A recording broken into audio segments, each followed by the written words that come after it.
The Pudao has a fairly gruesome history. Nice stop and come back to slice up. In this video we're going to be learning all about the Kung Fu Pudao that we have for sale at Enso Martial Arts.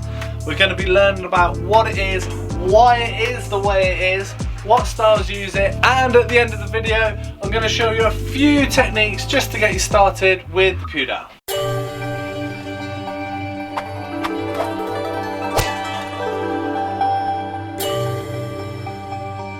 Hi, my name's Dad Swift. I've been doing martial arts for the past 33 years and I've been the owner of Enso Martial Arts for the past 16 years. If you're liking this video, click the little icon in the bottom right hand corner of the video, subscribe to this channel and get all the latest videos from Enso Martial Arts. So let's get into this video and learn all about the Pudao we have for sale at Enso Martial Arts. So the Pudao has a fairly gruesome history. The design of the Pudao is pretty gross. If you're squeamish at all in any way, skip the next minute or so of me blabbing on about what it's actually used for. Right, so the Pudao is also called the horse cutter knife. So it would have traditionally been used by infantrymen. So it's used to either cut off the legs of horses or cut the bellies out of horses to bring people down from horseback. So really gruesome weapon, like not very nice at all. Mainly designed for battles rather than kind of like protection services, protecting against bandits or protecting villages. So it was designed out of battle. That tends to be where the Pudaos and the Guan Daos come from historically. Also, some people say it's pretty much like a broadsword with a much longer handle. Now the Pudaos you see these days aren't really a broadsword length. Maybe traditionally they were much longer, and the handles are obviously crazy long. So maybe like the Daos or something are a bit more similar to a broadsword with a longer handle. I think the Pudaos are just kind of like a long knife on effectively like a bow staff or a type of staff. That's the history of them. Now this is a much more modern version of a Pudao, so it's much more flexible, much lighter than you'd expect from sort of a solid battle ready blade, and it's designed to be able to demonstrate those types of techniques that you'd use in battle, a lot of cutting and hacking and spinning, but in a much more kind of demonstrative or like competition based way where you can be much faster and much sharper, so it doesn't look so cumbersome and slow, which it probably would have been in battle times. It would have been quite slow, but once it was moving it probably wasn't going to be stopping that much. Now there's a lot of controversy with flexible weapons, these kind of flexible bendy weapons that you get in martial arts. A lot of people, especially online, really hate them. They say, oh, there's no, like, this isn't how they'd be historically, this is completely pointless, there's no point in this. It's just about how you look at it. These days these weapons aren't meant to be chopping anyone. It's not a full battle reenactment, a realistic training weapon. It is designed for competitions, it is designed for speed, demonstrations, and being really fast and really precise.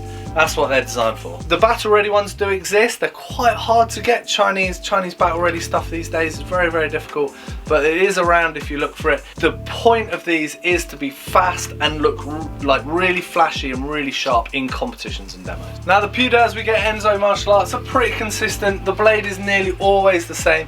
Very flexible blade, very thin. You can kind of almost not see it on the camera with a guard, and then you get a long wooden weapon with a loop on the end.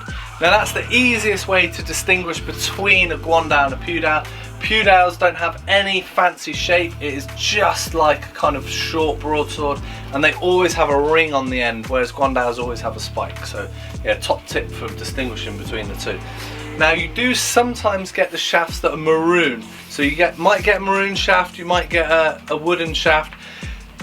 There isn't much different in the product, although when it is wood you can actually see if there's any like splits in the shaft, so you can tell, like you can actually see whether you're going to get a really long life out of your Pudao or not. The maroon paint tends to cover those up, so occasionally the maroon ones can get them split. If we do get the maroon ones in, the pictures will be on the website, so we'll show all the pictures on the website so you know exactly what you're going to buy. At the moment at Enso Martial Arts we do have the wooden shaft for the Pudao. So what styles are going to be using these? Well, Pudaos do feature in a lot of Chinese martial arts. You also see them crop up in Korean martial arts and Japanese martial arts. The Japanese naginata is very similar. and therefore techniques very similar to the Pudao. But mainly these days you'll see them in Wushu, but predominantly Shaolin Kung Fu's and derivatives of Shaolin Kung Fu's. They tend to be the kind of most well known for Pudao techniques. So just having a quick look at the dimensions of Pudao. Now all of the dimensions I'll put up on the website, but I'll just give you a few here just so you've got a general idea of exactly what you're buying. So the total length of the Pudao is 68 inches or 172 centimeters. Now the blade length is round at about 18 inches or 46 centimeters. So as promised at the beginning of the video, I'll just show you a few tips and tricks just to get started with the Pudao. Now as I mentioned earlier, because of its gruesome past, there's a lot of cutting techniques you want to practice. So just simply swinging up and cutting, just practicing coming through, cutting and making sure the blade is going in the right direction as you're swinging the whole way. That's really important. And you can kind of practice cutting the whole way round so you get a nice figure of 8 with the blade going in the right cutting direction the whole time. Really important. And try not to hit the shop that you are training in. Now another one that's quite good to do while you're practicing your spins. Now usually if you're on Pudao you would have already been training with the bow staff, so you have your spins down, but try and just stop them underneath so you can check back, practice your spins and your cutting techniques as you're going round. So just nice stop and come back to slice up. Just have a play with that. Now Pudaos are really good fun, so you can have a play with them. Now the most important thing is that you're going to be cutting in the right direction all the time.